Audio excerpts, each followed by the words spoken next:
How's everybody doing today? My name, as you all know, is Daryl. Yes, you may call me a moron, an idiot, a lovable, affable Canadian, whatever it is you want to refer to me as. I'm okay with that. I'm the guy with the white hair, the white beard, which is ironic because today we're not talking about anything white. Nay, nay, my friends. We are talking about something dark, very dark, not menacing dark, good dark.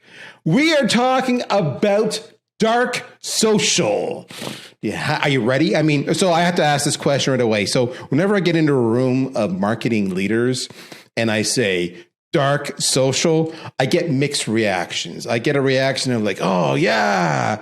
Or I get a reaction that really typically involves an eye roll and like, oh my God, do we have to talk about this again? But here's the thing. Dark social, more than ever, has become, I like it. It's kind of like there's 2 or 3 buzzwords, acronyms, topics that have really become mainstream in the marketing world. So whether you're a social media rock star or you're a CMO or you're a first-time marketing generalist specialist, there's a couple things you need to know. One is dark social, which is what we're going to hammer on today. Another is go-to-market.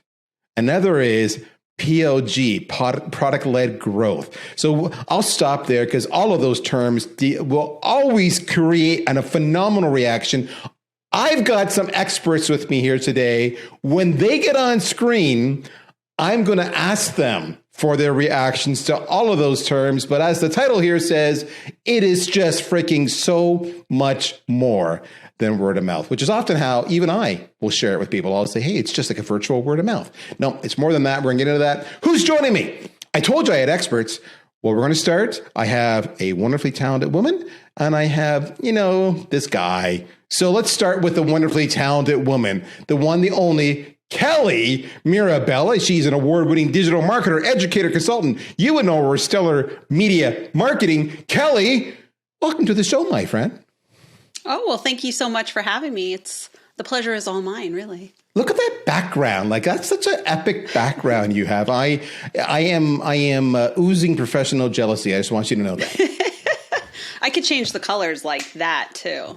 Like that? Is it? I understand. You know what? The closest I come to that, I'm lying. I can change the color of my background as well. I don't, but I could.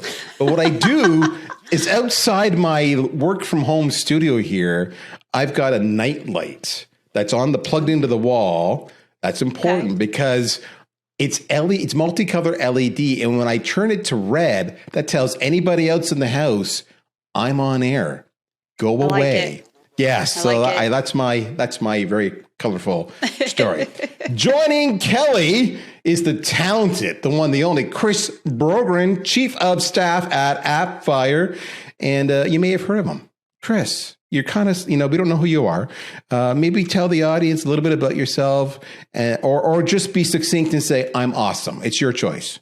When you said I could use colorful language, I didn't realize we were going to talk about Kelly's light setup and your red light in the background. So. See? We go everywhere. I had no idea. I understand. Purple and orange lights behind me.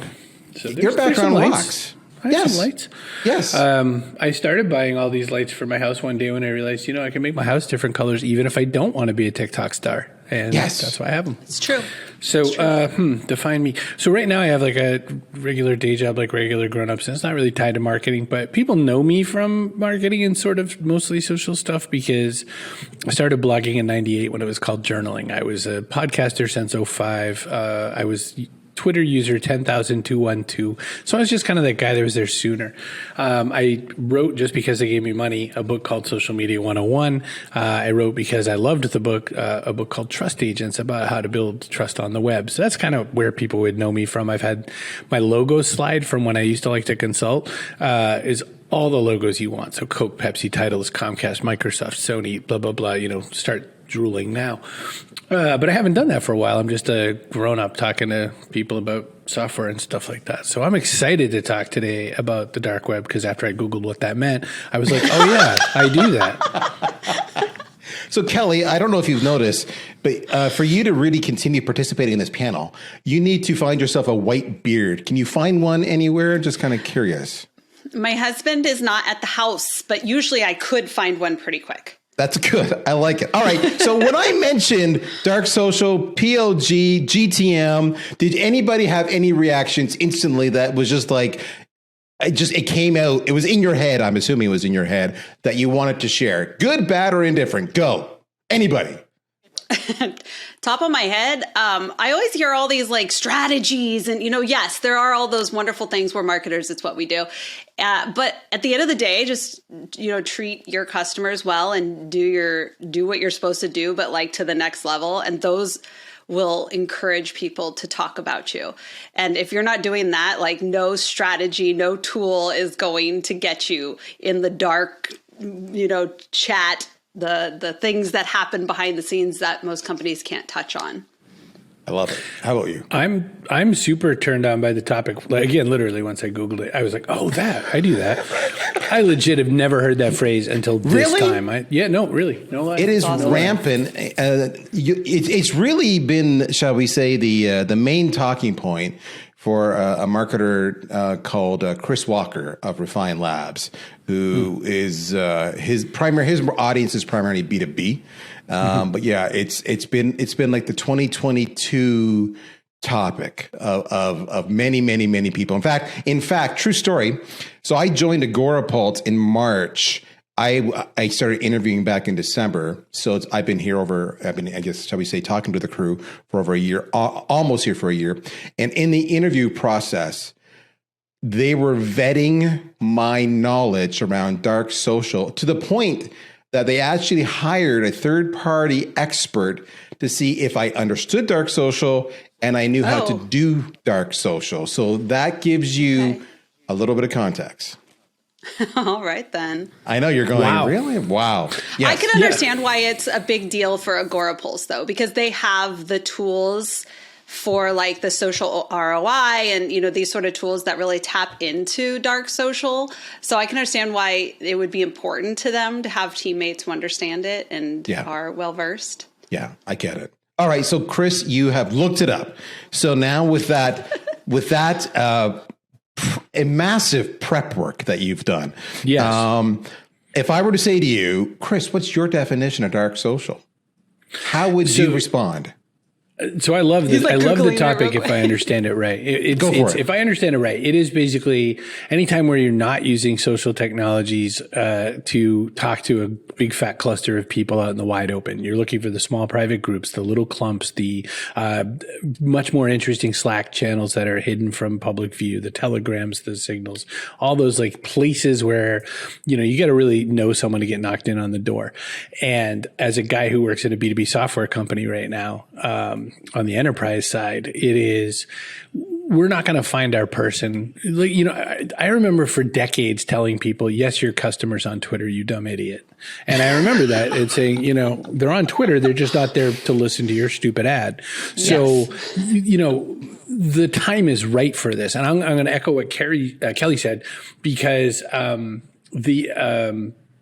the tools, it's not an ad for Agorapulse, but the tools of Agorapulse are the right tools to do this kind of thing, because I'm one of those people who, I was an early internet influencer type. I was the kind of person that people would send things to and I'd go, hey, this is pretty cool, until they like discovered people like Kim Kardashian and then went, oh, and we can make money? Oh, got it. Okay. Got it. Because it turns out if she likes something, 1 million people buy it. If I like it, 84 people buy it. So this kind of technology and this kind of thing, like for instance, how I got the job at AppFire was like a dark social kind of a moment. It was one of those moments where my CEO, who I'd worked with at another capacity, saw something float by with my name on it and went, oh, and I was in for an interview right away. So there's going to be a lot less programmatic use of these tools, and it's going to be one of those ones that's really hard to teach junior marketers, but it's going to matter so much more, especially when you group it with the go-to-market stuff, the PLG stuff. I could talk all day about PLG. I think this is the only way you're going to get it. You're not going to be able to do a TikTok campaign anymore. Okay. Kelly, when you hear dark social, what do you think it means? These are the conversations and the sharing of information in places where businesses traditionally cannot go or are not invited. So private communities, chats, text, email, like not between the consumers, if you will. These are where, you know, the perfect example is if you go into any mom's group, which I have left all of them, they are the most toxic place on the earth. But if you go to any mom's group on Facebook, they are sharing the best doctors, the best dentists, where should we go on our date night? I mean, that's how I found pretty much everything I needed for my kids when I came here. And that's the sort of thing that is pure gold, because it's word of mouth set on fire. It's like throw gasoline on it. And I think it's always been kind of a mystery to a lot of brands. Like, how do we amplify that? How do we manage it? Everyone wants control. So that's kind of how I see the dark social. I keep wanting to say dark web, but that's really That's dark. a whole different webinar. That's a whole different topic. Whole different webinar. So both Chris and Kelly are right. Let me give you a different way of saying what they just said. Dark social is basically anything from a marketing point of view. You've got a lead coming in, I can call it a conversion, what you want to call it, that you cannot attribute.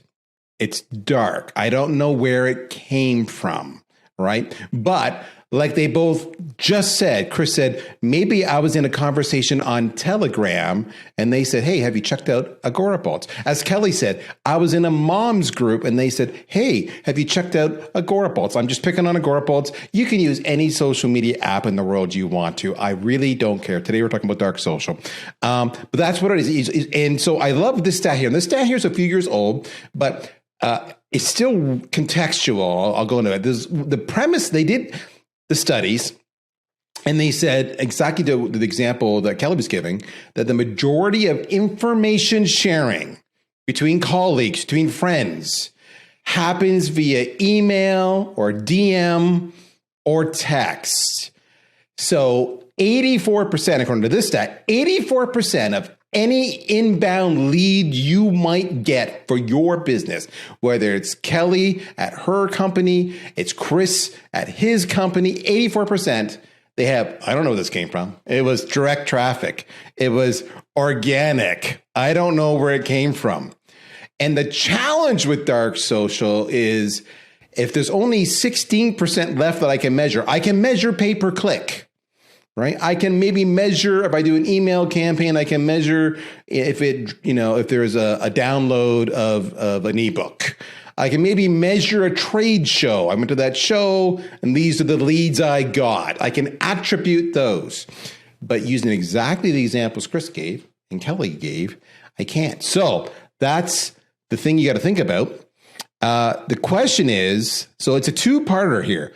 One, as a marketer, that's bad. And the reason it's bad that you can't attribute it is because the CFO is holding you prisoner as they give you every little dollar, whether it's $1 or $100,000, $1 million of budget. They want to know, what am I getting if I give you this? If I give you $1, are you going to give me $1.50 back? And if you can't attribute it, you just don't know. Now, that's the downside. The upside to dark socials, which is why we're talking about it, is if 84% of my traffic is coming from unattributable sources, I now know what I need to do. I need to insert myself in all of those conversations taking place so I get that traffic, even though I can't attribute it. So I just need to have faith. And so it's exactly what Chris was saying. If it happens in Telegram, whatever, I want to get mentioned. We've done some studies at Agorapulse. We were playing with this, and to me, 84% seemed really high. And I've talked to a few other CMOs in the industry, and what we were seeing was anywhere between 25 to 50% of our traffic that was unattributable. And as a CMO, I hate going to my CEO or CFO and saying, where'd that lead come from? I don't know, organic traffic. It was direct traffic. Like, that is like, how do I justify my existence? So that's dark social. I would love to talk to you, Kelly, because of what you do. I mean, in some regards, this is about everything that you do at your organization, especially, and your clients do. How does dark social play? Okay, I'm going to ask you the really hard question. What role does dark social play in you validating the return clients get when they engage your services? Boy, How's that for a hard-hitting question, right? Wordy. Bam! So for those of you watching or listening, and you want like the English version of what I Go do, for it. I build chatbots. I mean, that's one of the many things that I do.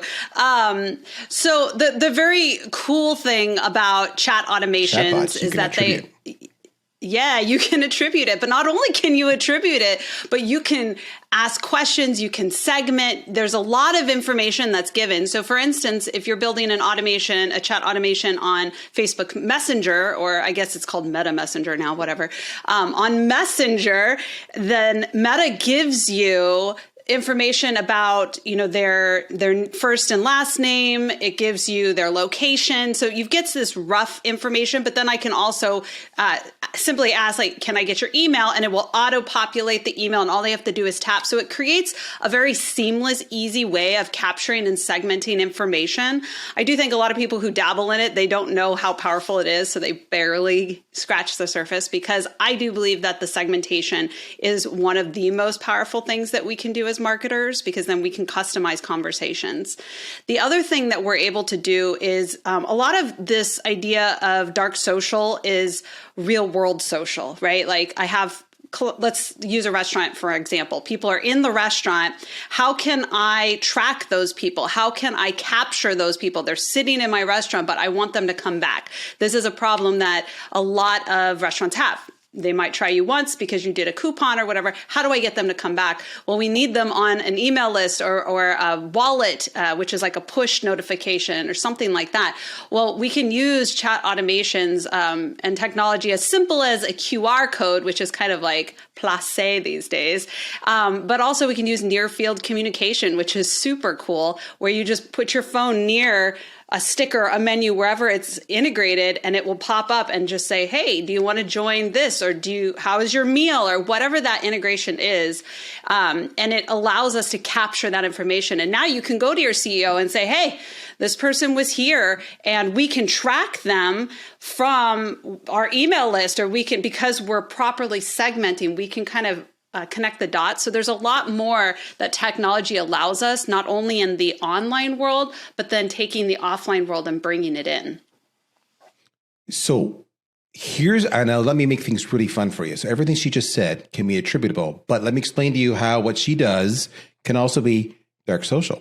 Because she may create this chat automation. Imagine going to a website and you have this incredible chat bot that's engaging you because of all the brilliance that Kelly has done. And maybe in that conversation, depending on the interactions, the bot says, you know what? You might like this ebook. So they take the ebook. And then they do like it. And then they share it with a coworker who shares it with somebody else. And that somebody then comes back to that first site and says, I heard about you from this ebook. Who gets the credit for that lead? We know it was Kelly, but we can't attribute it back because it's gone viral, for lack of a better word. It has gone out into the ether. It has showed up on Chris Brogan's Telegram channel. That's dark social. Yeah, you know me, the Telegram wizard. The Telegram wizard. There are so many. I love that particular example that you just added to that, Daryl, because I was really geeking out on where Kelly started with this, because I was thinking, oh my gosh, there's some with near field communications where you can get really nerdy. It's so much more fun than thinking about stupid. I can't even think of the name, the codes, QR codes. Near field, like you could say, hey, 8 people in this restaurant have in the last half hour said they liked a particular dish. Do you want to know which dish they liked? Now imagine that as like a lead gen. Oh my gosh, I totally want to know. And I also, as the person who ate, I want to add my opinions to these things. Like, I think the fajitas here are stupid. I was thinking of, fellow Canadian actor Bruce Greenwood and I had the opportunity to meet him sort of abstractly at a vegan restaurant in New York. And we were the two not especially vegan people in it. And he looked over at me and I made eye contact in that awkward way that I knew who he was and he knew I knew. And he said, what green things are you eating? And I said, I don't know. I know they're green and someone brought them to me. And he goes, that's about what I have over here. And I said, I feel like if we traded dishes, it would ultimately be the same food. And so just layer Kelly's thing on, an NFC pops up and goes, do you guys want to talk about this? And it would be so fun. But to your point, the thing you added to it, Daryl, where you said, but then it like goes outside, like a different use of gone viral, but like it goes past the border, basically. It is brilliant. It's left the lab and now we're effed. There's end of the human race because that ebook is now in 85 people's hands, no email addresses. I think that's some of the beauty in marketing. I love asking that question in marketing consultations. What happens when? Because once that book is out there in the wild, do you have any way to invite people out into a response that you can get their email on a next pass or whatever? So building what Kelly said, this slide is a non-inclusive summary of ways things can get out into the wild, beyond the border, as Chris just said, right? It could be a simple email. Beyond the wall. Beyond the wall. I got this ebook from Kelly's beautifully structured chatbot. I read it. I loved it. I'm going to send it to her friend. I'm going to email it, but I'm not going to tell the friend that I got it from this website or from this chatbot. I just say, you got to read this. There's some great stuff in here. I could do it word of mouth. Remember, the webinar says it's more than just word of mouth. The word of mouth is still dominant and prominent in this world. True story. Just yesterday, I went on LinkedIn and I did this rambling post, as I do, about the joys of marketing attribution and try to track and monitor things. And now enters, to do that, you really should be using UTM codes. But, UTM codes never seem to have a consistent structure in an organization. And different tool like Agorapulse require, if you want to track your ROI, there's a UTM builder and you can use UTM codes. But like HubSpot got a UTM builder, Google got a UTM builder. Many of us use this wonderful tool called Excel for our UTM builders. And so you end up having different versions of the UTM. So I went out there and I said, has anybody got anything out there at all to consolidate and manage this so we have one UTM framework that we all use so I can get great reports and I can do attribution and I can show my CFO that I generated rep money. And lo and behold, I get all these responses. And of course, what do? I click on it and I go to the website. That would look like direct traffic to that marketer for that company. But it came because it was word of mouth. In this case, it was word of mouth on a social network. So you can have word of mouth in person. You get word about the social people. I love Kelly's example of the moms group. That's what we call closed groups or communities or forums, and there's lots of community. We have the social media pulse community that Agorapulse runs. Could be content platforms. Chris, again, would know that from his YouTube rockstarness. Employee communications, Zoom or Slack, right? Nonstop. Events, virtual and in-person, messaging apps. That's just a few of the list. All of those are vehicles to get dark social shares out there. So let me ask you folks this. If you were consulting with a leader who was tasked with, imagine you're consulting me, and Lord knows I need consulting. And I was saying to you, I need more leads. And you were saying, Daryl, let's talk dark social.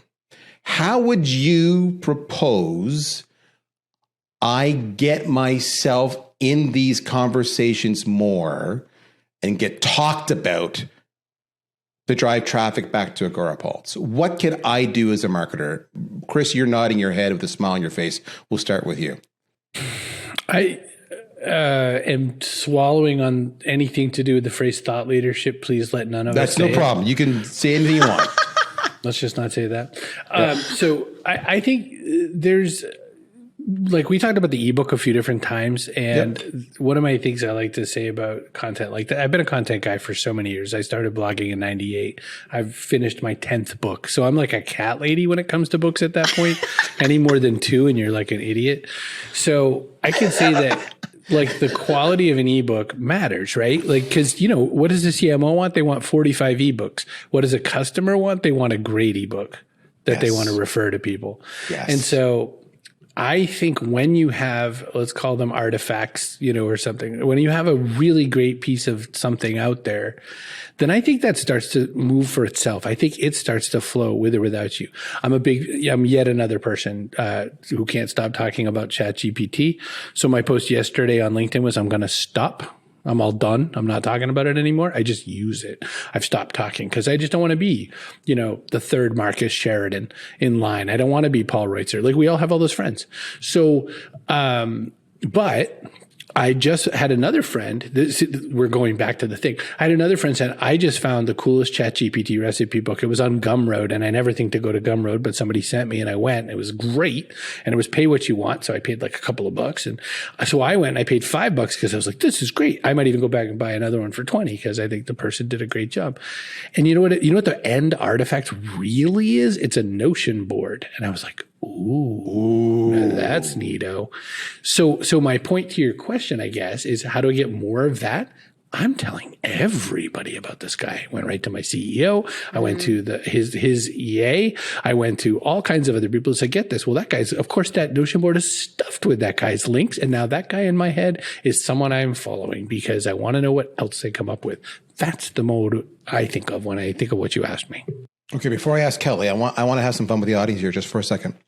So if you were listening to us when Chris was talking, if you went and pulled up his LinkedIn profile because you wanted to see what he was saying about ChatGPT, if you went and looked up, because maybe you don't know who Marcus Sheridan is, if you went to Gumroad, if any of you act on the links you see there or the product references or service references you see there, you are proving the value of dark social.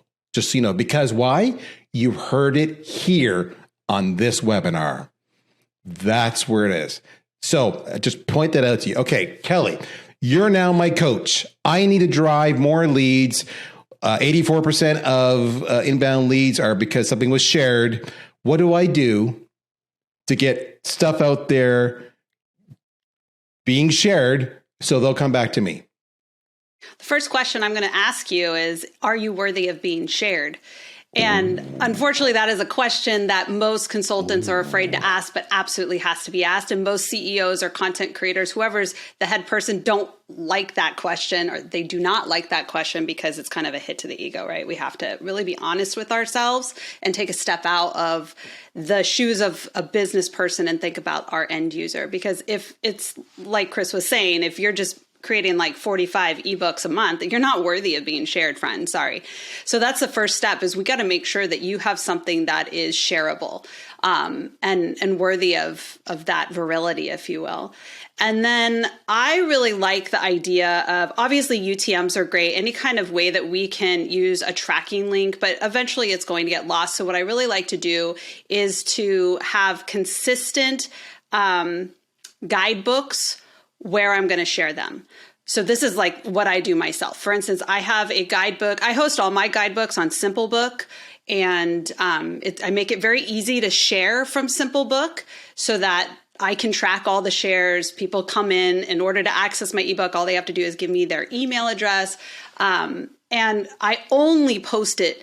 Each ebook is only available in one place. So I know that 100% of the traffic that's coming to that ebook is coming from Instagram, for instance, because it's the only place that I am sharing. And that is one of the simplest ways that you can better track kind of the where is all this stuff coming from sort of concept. I also overall want to have an idea of benchmark, like where have you been? And let's look at the social lift as we go forward, because there's, no matter what we do, there's always going to be some dark social. So if you're going to be launching a new campaign, how is it going to affect the overall social lift that we have benchmarked from the beginning? And a big problem that I see is most people are not tracking analytics properly, so they don't have a benchmark. This is like the bane of every social media manager's existence, by the way, because we are, as you know, I used to be a social media manager, and everyone wants you to prove your worth, right? Prove to me that I am paying you for a reason. And if the first question I'm going to ask you is, I need a benchmark, where are your previous reports? And I'm like, well, we haven't really. Well, then how am I supposed to prove that? Because I guarantee you, any social media manager worth their salt is going to come in and your analytics are going to skyrocket almost immediately for most brands that haven't been even tracking this stuff. So benchmarking is also incredibly important for the overall social lift of things. So Kelly, I love you because you're hitting some of the topics we had planned on talking about in today's session already. No, this is great. I love it. So there's two areas I want to talk about, which was I want to talk about what can we do to make sure that our stuff is being shared. It's just in the essence, in that simplest sense, folks. Kelly said it. Are you worthy of being shared? That's the right stuff. And then Chris said it. Just give me one good ebook. Make it right? Awesome. I mean, those 2 points there, if you take anything from this, it's, are you worthy of being shared? Well, your consumer just wants one good ebook, because if they have one good ebook, guess what they're going to do? It's worthy of being shared. You see the cause and effect there? So if I was to give somebody else advice, because I don't take my own advice, but if I was to give somebody else advice if I were to quote Chris Walker and what he espouses about dark social and how to make it part of your marketing strategy, I'm going to say something that sounds, for many of you, really obvious. And for many of you, it's, or for the leaders in your company, if you're a social media practitioner, but you're trying to package up those senior thought leaders, I'm sorry, I don't want to use that word for Chris. You want to package up those senior executives in the company, those designated spokespeople, so that they are shared. The easiest way to do that, in no particular order, is it's a 1-2 punch. Number one, you've got to make killer content. So focus on quality versus quantity. Don't do the 45 that the CMO wants that Chris talked about earlier, because you want it to be shareable. But you got to make great content, whether it's an ebook or a webinar or a podcast or a live stream or an ebook. The list goes on. It's got to help people solve a problem. And then you've got to be out front pushing it in their faces, for lack of a better word. So that means you need to know two things. You need to know, what is it that your target audience is struggling to solve? You need to know that. And number two, you need to know, where does your target audience hang out when they go looking for these answers? And then you got to make that content, so step one, for them to be exposed to it so they can consume it. Step two is you recognize that your reach, because to Kelly's point, maybe you're not worthy of, their time and or attention. Because you haven't built up your personal brand yet, or your reputation. You haven't written 10 books. You haven't hung out in New York with another Canadian eating vegan food that's green. All right. So if that's the case, step two is you need to participate with other people who have complementary reach, complementary audiences, and they have, complementary followings to you. You need to appear on their podcasts, on their webinars, and that's it. You do that, and you are at the essence, the foundation of dark social. Okay. Did I miss anything? Did I get anything right? I would say that something that is like the hyperspeed way of finding out where the need is to talk to your salespeople. I think this is a missed asset that people the managers don't think about. Like, let's sit down with our, there's actually 3 types of people that I think that are the biggest assets for creating this sort of content. Your salespeople, because they're interfacing all the time, your customer service and social media people, anyone who's interfacing with customer service, and also your affiliates, especially your educator affiliates, because they are the people who are probably hearing more than your team will ever hear. And they can give you an enormous amount of feedback on where the need is. And then creating content that meets that need is like cherry on the top of the ice cream, You know, sometimes people jump in and they say the same thing the person just said in some kind of weird authoritative way that they didn't have to say. Like a thought leader would. It's going to sound like I did that because I Go am. for it. Go for it, Chris. What Kelly just said was all absolutely. So the company I work for now, we don't have a direct sales motion at all. We have channel partners, and 70% of our revenue comes through channel, and 30% comes through a direct marketplace where the person can come, like an app, like an iTunes store for big SaaS businesses. So we work on top of a lot of times other people's products. So like Atlassian, for instance, which is a trouble ticketing system, we sell lots of other add-ons that no end customer will almost ever ask. The equivalent would be like if you wandered into a mechanics place, like a car mechanic garage, and you said to them, "Hey, do you guys use Snap-on tools?" And they're like, yes. And you're like, "Yeah, well, do you have like a spanner? What do you have that would be great?" So we, as a company who sells apps, really want to talk about our apps, but no customer in the earth is like, I really wish I had a problem that app would solve, right? So instead, to Kelly's point, you've got to talk to your salespeople, or in my case, my channel people, and you've got to say to them, what's the thing that they are bothering you about all the time? And then you really just hope the thing you sell fixes that problem, you know? Right. And that's it. Kelly? Okay. I have to share something. You guys are making me feel good. Like I'm doing something right. So, hear me out. So, the SDR team at Agorapulse recently transitioned from reporting to sales to reporting to marketing. Report to me. And I was talking with them this morning, and I said, I want to get you guys on a bunch of live streams.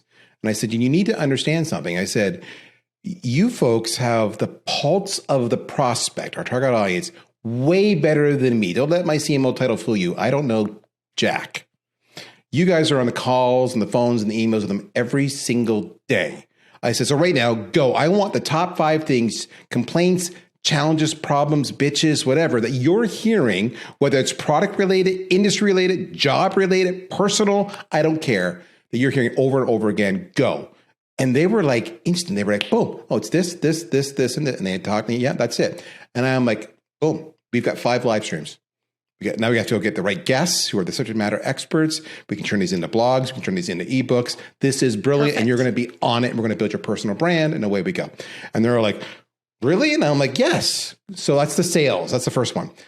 Second thing, I will extend what both Chris and Kelly said. The second day on the job at Agorapulse, I went to my head of customer success. And I said, I want the top 10 highest revenue perfect matching ICP customers we have. And I want introductions from you to them and copying me. And they're like, okay. And they did that. And I went and talked to all 10 of them, just 10. It was only 10. And I said, help me understand the problem you're trying to solve. Why do you use us? Why do you not use the competition? How do you measure? How do you justify the spend? Blah, blah, blah, blah. You know, what's next for you, etc. So that was getting into them to knowing what basically, that was the foundation of a content plan that we were going to come together. So those are 2 things I did. I love the idea of talking to your reps, but I want to tell you what I just did there was I called the customers too. And there's nothing stopping you from calling the customers too, because the beauty is when you call the customers and they have a great story, then you can turn around and say, hey, would you go and do a webinar or a podcast or an ebook or a case study with us? And now you've got shareable content. So, but I love what you said, because most people shy away from doing that. And I don't understand why they don't do that. And do you guys have any theories in counseling? It's fear. Fear And ego. Like, I mean, it's really what it is. I would say anyone who wouldn't talk to their customers, it's fear. And especially to ask, like, is there anything that's missing? Is there anything that's dissatisfying that we can fix or what have you? That's a scary conversation to have, because I think people have that scarcity mindset of, you know, what if I lose this client, or I'm digging up worms or whatever. So fear definitely gets in the way. I do think there's a problem with ego a lot of times. I mean, I've worked as an outside consultant with so many companies, and I don't know if you noticed, but I have no problem to asking the questions that people don't like asking, or, you know, bringing up topics that make people uncomfortable. But most people don't feel comfortable, especially inside a company, because there's, you know, because of the culture of the company, or because of the leadership might have some ego involved. And I see that a lot when the leadership is the founder founder is someone who created it. And I understand that because I am a founder of my own business. It's like your baby. You don't want to don't let anyone, and it's very hard to be told your child needs some adjustment. So yeah, that would be my guess. Do you have any words of wisdom from your experience, Chris? I think that I've been in the situation a bunch of times where, let's say, Daryl, you come in. I'm making all of this up. You and I just met today. I love it. Yep, we did. But you and I show up, and you're the new CMO, and I'm, my growth guy has said to you, "Look, I need numbers like this. This is we're a little bit listy. We've got to get some numbers that go up and then to the right again. Get going." There's really the next step there is almost the most vital next step in the whole universe. Your thing of get me some conversations with the top 10 guys is powerful. I was the person who spent the last 20 years saying all you need is content and love. And when I said that, I always meant that, content is a door opener. It's way better than let me tell you about my cool project than it is to say, I just found a way that I could help service management teams take 20 hours per human off of the clock and put it back into billable hours, because people were like going around rewriting their own stuff or whatever. I want to take that one document, pillar content, cornerstone content, and I want to walk that around. So I think the big problem is like you come in and then someone says to you, I want to see your demand gen. I want to see all the numbers you think you're going to have. I want to see the KPI dashboard, and I want to know on MBRs and QBRs that, this number goes up and to the right. And what almost never happens the very next is someone says, well, let's just talk quality. Let's talk, what we really need to land here. Because your point about giving me my top 10, we just went through this with a data guy, and it was amazing. This data guy says to us, this is all pretend data, but I've been using it as my pretend example. John Deere Tractor is a customer by way of one of our channel people. Other companies who do manufacture agriculture equipment are spending like 14 times more than this guy is. This is the person who is that sales team. Let's go talk to them about how they can get them to spend the 14 times more in a way that makes that end customer, John Deere, feel happy. That is time well spent, not like, can I come up with 85 ebooks this quarter? Thank you. All right, so let's recap a little bit. So what we taught everybody, we told you what dark social is. We've said, listen, it's what you want. 80+% probably of your traffic is non-attributable. So and what we haven't even talked about here, by the way, is maybe I'll get your opinion on this now. A CFO and a CEO hate stuff that's non-attributable. And then their default reaction is if they can't measure it, then we're pulling the money away from you. Yep. I've learned, and this was part of the job hiring process of me coming here, to manage expectations to say, not everything I do can be measured. Mm-hmm. Do you understand that? What percentage of money of the budget are you prepared to say, yeah, 25%, 30%, 50% of the revenue, if you don't measure it, but we're hitting our numbers, I trust you. And walking them through how it's not attributed by the conversation we had today, it's just contents, word of mouth, it's whatever, helps them understand their own personal, how they get information, how they share. How do you approach that conversation with a boss or with an executive, especially one that holds the purse strings or has very number-driven metrics to determine if you're a success or a failure? Any lessons learned you can share here for our audience? Because I think you need to have that conversation often and early so you buy yourself time to do the dark social strategy. Any thoughts, any experiences, any stories? I feel like Kelly's going to have a better answer, so let me go first, because they'll forget mine by the time Kelly says hers. I have two things that I always like to push, and when I ever started being a marketing consultant, this is how I would get around. Back when there weren't stats, for social things, for instance, this is my way I got people to accept certain things. I would say, what I'd really love is if you measured me on revenue And I would love for you to measure me on something like subscriptions. One particular, like if it's like I did a car dealership conversation with General Motors, in which I said test drives. Use test drives as the number. Now, if I got you a test drive via flyer, you don't care because you know that out of 8 test drives, 2 sales, whatever it is. Like you know what I mean? It's like you can't get an upstream number. Get as close to the downstream right before the dollars ring and then use that and do dollars. Cause that's my method. It's if I can't find the number in a haystack, then I want to find revenue or something like email subs or something. So now Kelly will have something a better you can answer. Track. Okay. So, Kelly, you want to hear your better answer. So many thoughts. So many thoughts on this. I too came from years and years. I may look 25, but I have been doing digital marketing for a long time. And back in my day, we had the companies I worked for, very brick and mortar, like real estate home builders. This is very old school dudes. And they would spend a fortune on billboards and on, full page color ads on Sunday in the Gazette. And let me tell you about not being able to attribute things, friends. So I don't like that argument with those traditional people. So I'm with you, Daryl. I think that we have to have those conversations from the get. It has to be one of the first things before we sign a contract. I say sign a contract because I'm a consultant, right? Yep. I come in as a third party. But I want to say to them, let's set these expectations, because when we set expectations, we set ourselves up for success. If we don't set up expectations, it's always our fault at the end of the day. And that's from lots of hard lessons, even in my previous life as a salesperson.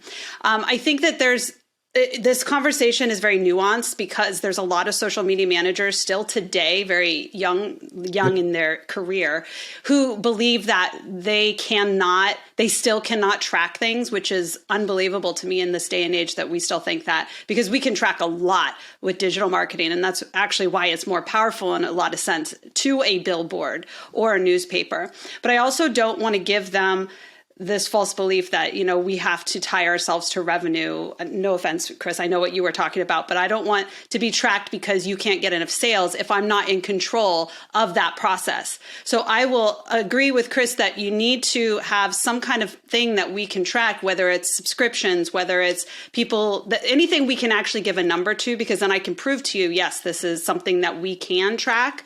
But I will almost never say I can guarantee you X amount of sales, because 9 times out of 10, if you don't set those expectations, your client's going to come to you and say, well, we're not getting enough sales. Well, that's not my problem because I'm not your salesperson. Unless you give me control of the entire funnel and be your salesperson, which, trust me, most people can't afford that, then I'm not going to fall for that. So setting the expectations from the very beginning and being just crystal clear about what we can control, but also that there is still value, like you were saying, Daryl, of that percentage that you can't touch. But I can almost guarantee that if I come on and start doing your digital or start doing your chatbot, you will see a difference. People will be coming up to you, because that's just my experience over the past 16 years of doing this. People will come up to you and they will say, we see you everywhere. And to me, that is one of the most important, most powerful things, is when my customers or even my competition say, man, we see you everywhere. Well, then something's working, even if it's not traceable. And I'm done. I went through that the other day. Again, going back to some posts I had. I did one post where I said, hey, I'm thinking of launching a new podcast. This is what I'm thinking of the format, blah, blah, blah. What do you think? Would you listen to that? What advice do you have for me? I had another post saying, hey, I'm thinking of writing a book. This is the format. What do you think? Same thing, right? I'm crowdsourcing, guys, is what I'm doing. And in both of those cases, I had so many comments from people saying, with your name recognition, you're going to be a huge success. Or they put in here, I'm following for comments, so I get notified for when you go live, blah, blah, blah. And that's the power of, how did I get that? How do you get that? How did Chris get that? Because we made great content that was shareable. And that's what dark social is. It's truly what it is, folks. So we've coached you a little bit here on how to have and I know this is scary, especially as Kelly said, if you're young in your social media career. We've coached you on how to have the hard conversations with management to set expectations on, and as Chris said, you can measure me on revenue. There's different downstream ways you can measure ROI. All All right. So have that conversation, and simply instruct them on how do you buy? Well, you buy based on the word of mouth you got. Well, how did you get that word of mouth? Well, somebody saw something somewhere and they gave you a testimonial.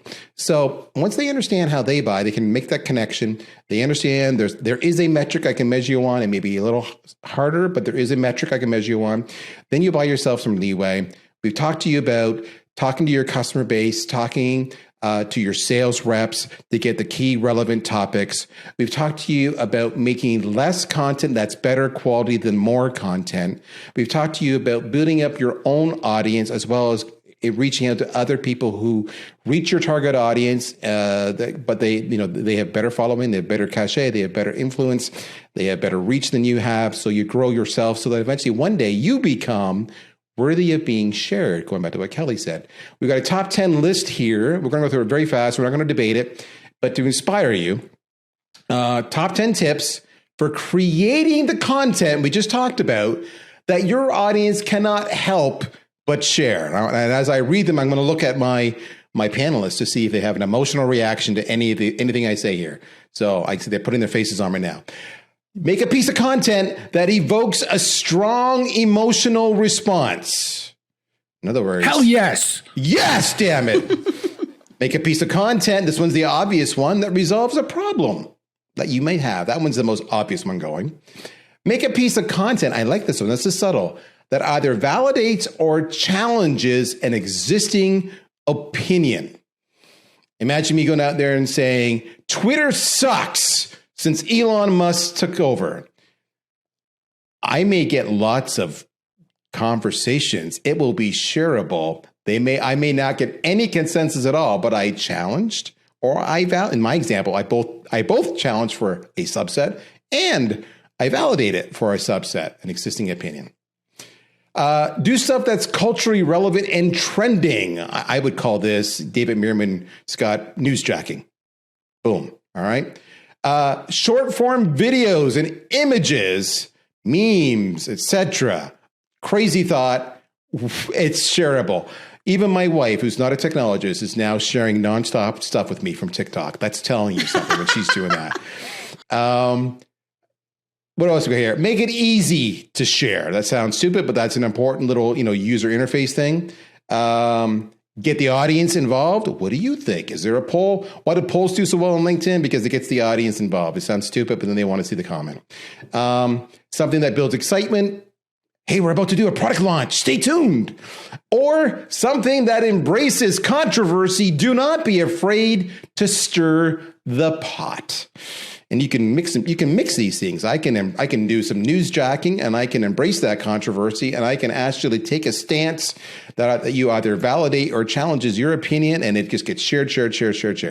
So, but I love this last little stat, and we'll kind of wrap things up here. The New York Times study found that 90% of users physically assess the usefulness of the content before they share it. In other words, if I'm going to share this content, there is an implied validation of the content that reflects upon my judgment.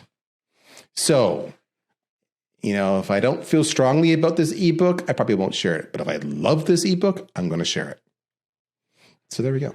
All right. Where can we go from here? Let everybody know if you like today's conversation, we're going to have some more. How social media teams can use communities to drive growth. And by the way, communities can also drive dark social because they're going to share content, because you're going to share amazing stuff there. So take note of that. We'd love to see you there. The address is on the screen. You see the date. Please sign up. Even if you can't attend, by all means, sign up anyway. If you want to see a demo of how Agorapulse can actually use UTMs to measure the actual impact of your social media efforts, their dark social efforts, check it out. There's a link there. We can hook you up. Chris, what's the best way to reach you? And if you can give one piece of advice on anything in the world, what would it be? You can reach me at chrisbrogan.com. My advice is don't bother going to chrisbrogan.com.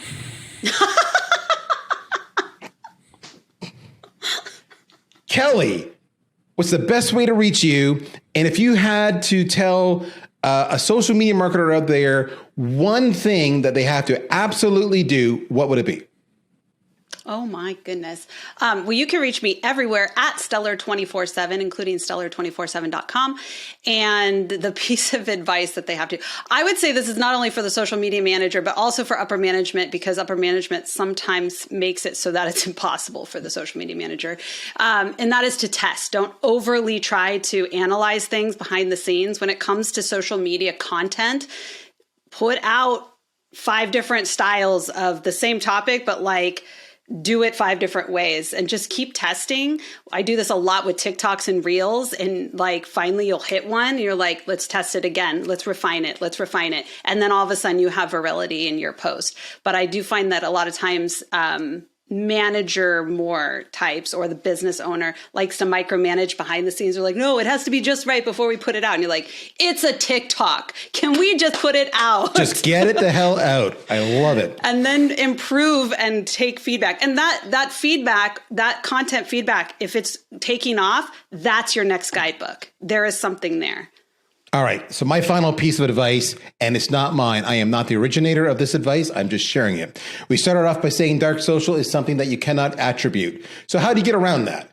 The simplest way you can get around that, if it's that way, is to add a single field to your forms that says, how did you hear about us?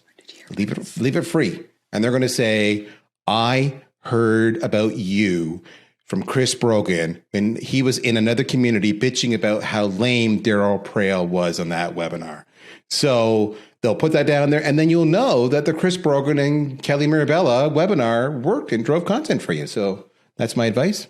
That's Chris. That's Kelly. I'm Daryl. You guys have an awesome day. We'll talk to you soon. Take care. Bye-bye.